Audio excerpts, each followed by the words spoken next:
இன்னைக்கு என்னோட favourite ஸ்நாக்கோட homemade version தான் பார்க்க போகிறோம். Puff pastry.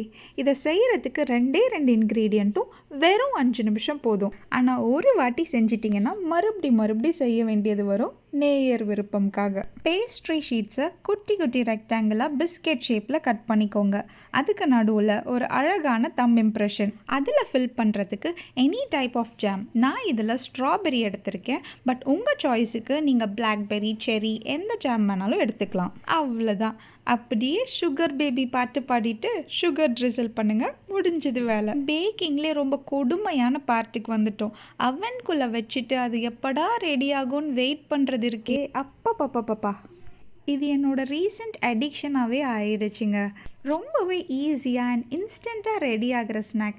யாராலையுமே இதை ஒன்று சாப்பிட்டுட்டு ஸ்டாப் பண்ணவே முடியாதுங்க. சடன் கெஸ்ட்ஸ் இல்லை போர்ட் ஈவினிங்ஸ் எதுவாக இருந்தாலும் சரி, கண்டிப்பாக இதை ட்ரை பண்ணுங்கள். அண்ட் மறக்காமல் கமெண்ட் பண்ணுங்கள் இந்த ரெசிபி சாப்பிட்டு யாரெல்லாம் இம்ப்ரெஸ் ஆனீங்கன்னு.